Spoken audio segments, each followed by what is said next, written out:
Every time a new mountain bike is launched, you'll hear the words longer, lower, slacker, all used by the bike brand trying to sell you the latest in trail shredding technology. Well, this is the bike that's responsible for the longer, lower, slacker movement.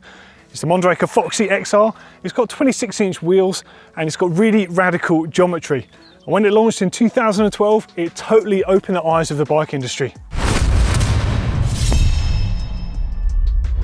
Now, before we dive into the details of the bike, let's just go back in time for a second. The very early mountain bikes were actually an amalgamation of parts made from motorcycle componentry and beach cruiser frames. They had very slack head angles, they had long chainstays on them.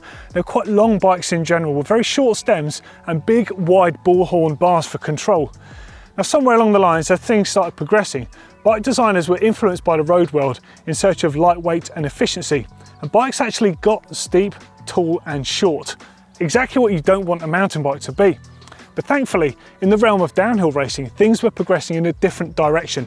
Things were getting very slack, they were getting very long, able to handle very well at speed and on the steep and in rough. And that is where the dream team of Fabian Burrell and Cesar Rojo met. Cesar's background as an ex-World Cup downhill racer gave him unique insight as a bike designer. And the collaboration with Fabian Burrell was an obvious one because Fabian's understanding of bicycle kinematics and geometry was very unique for a racer. At the time, they were experimenting with much longer and slacker front ends on downhill bikes.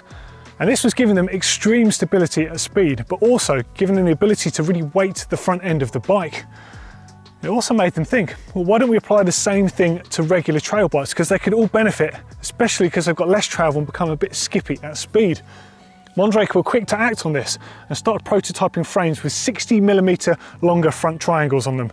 They're based around the same back end, growing the front end by 60mm, and then because of the handling that you would get with a conventional stem, they returned the cockpit position to what it would be with a regular stem by using these tiny little 10mm stems, kind of reminiscent of motocross headstock designs or BMX bikes.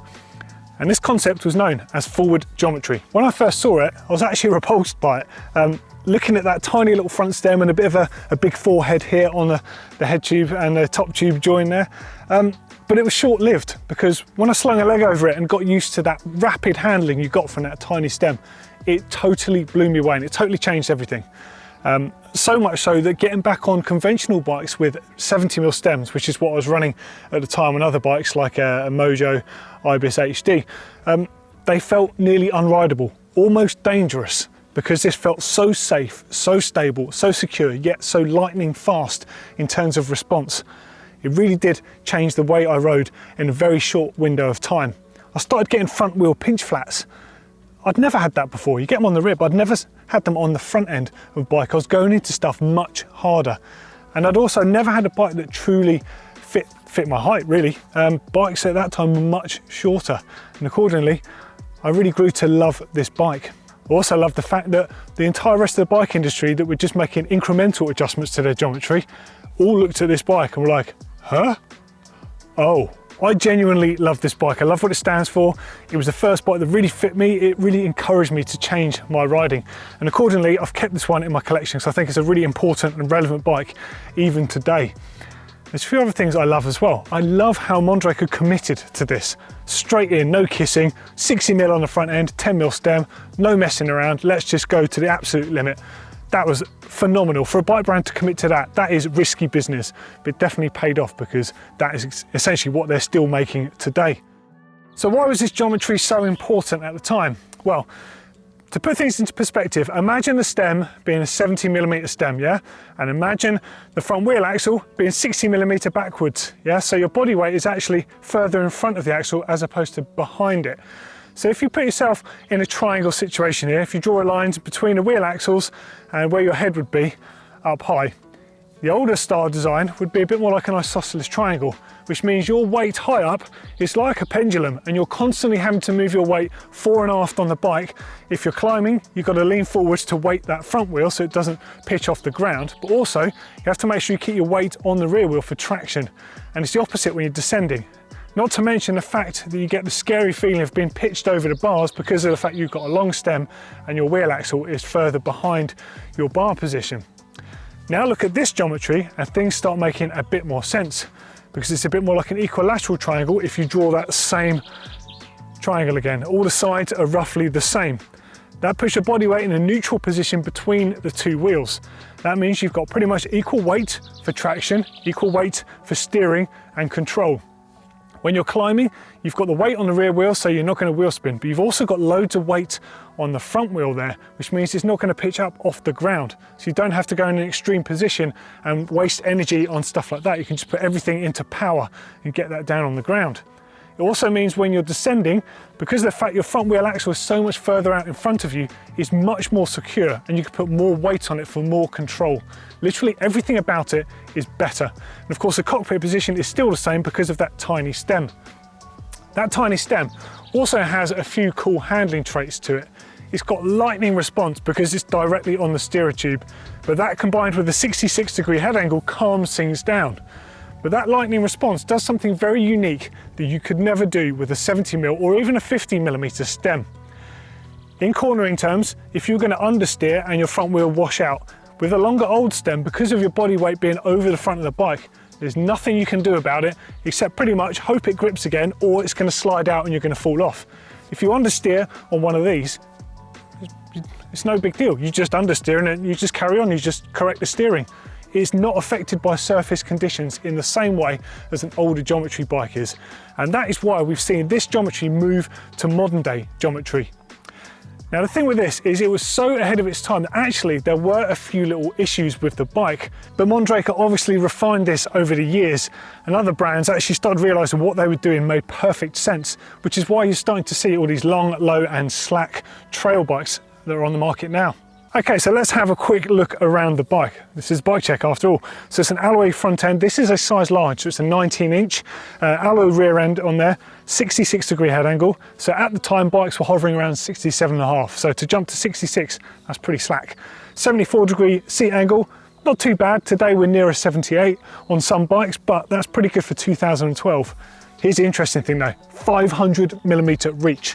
My size XL Nukeproof bike of today is a 516mm reach, so that's not much bigger than this, and this is a size large, insane for the time. 430mm back end. Here's one of the problems though with that Mondraker encountered.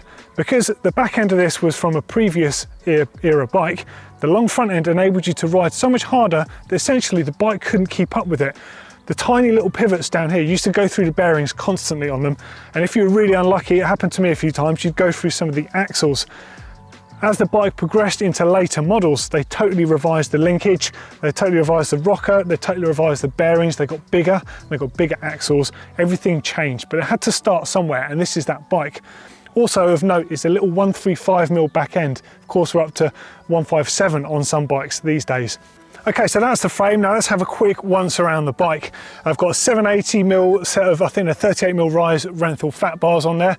Up front, I've got Shimano XTR brakes, Troy Designs lock-on grips there. I actually loved these back in the day. They've also got the mountain biking UK custom lock-on grip collars. Obviously worked at MBUK at the time. Reverb dropper post remote there, and of course the 11-speed shifter for SRAM XX1. So if we jump down to the transmission, you'll see it's got the original SRAM XX1 1x11 system on here. This is where that XD driver body came in. It's a 1042 on the rear, running a 34 tooth chainring on the front with a 175mm carbon crank. Now this was the first of those X-Sync profile narrow wide chainrings, and the first time we started using bikes without having to have a chain guide. It looked alien, but now it just looks correct. That's what we're supposed to have. The pedals are huge. They're Penthouse Flats by Bergtech. You might see Ratboy and a few of the 50-1 boys running similar pedals now, although these ones are probably a lot thicker in profile. Pedals have got a lot thinner over the years. Up front, it's got a Fox 34. It's a 160mm travel, but it's a Talus one, so you can dial it down to 140mm travel. And I've got some stickers on the back of the arch there to keep the mud out. The shock is also CTD on the rear. And then the wheels, it's got SRAM rail wheels on there. So that's a SRAM UST style wheel set. They're 26-inch, and tyre-wise, interestingly, I'm running a Continental De Baron on the front, but on the rear, I'm running the Continental Rubber Queen. So you might know this now as the Trail King. Rumour has it they were called the Rubber Queen originally, but the US market didn't like the name, so they had to change it to Trail King. There you go, random fact about that. But this was my beloved bike from 2012. Charged saddle, you might know that brand now as Fabric, has started off as Charged bikes, but no one's going to buy a bike brand saddle, so they made a whole brand called Fabric, which makes some really cool parts and accessories. And finally, a RockShox Reverb seat post.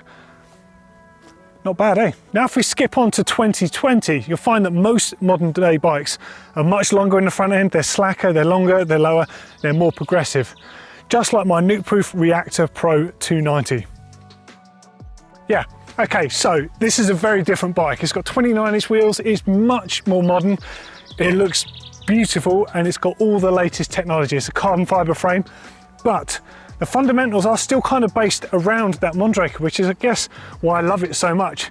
It's very slack up front, 66-degree head angle. It's got a much steeper seat angle. It's got a long back end on it, a 5/16mm reach. It's got a 29-inch wheels, and of course, the travel is different front and rear. It's got 140 on the front and it's got 130 on the rear. Kind of a modern day version of what Mondraker are doing with the 160, 140, 26-inch wheel bike. Can't emphasize this enough, it's a very different bike, but I love the fact it's kind of like a modern day nod to what Mondraker did. But if we skip back to that Mondraker again, well, there we go, back to that 2012 Mondraker Foxy XR. Now, no doubt bike brands would have got there eventually, but it does take a pioneer to jump into unknown waters feet first. It takes a pioneer like Mondraker to lay a trail for others to follow.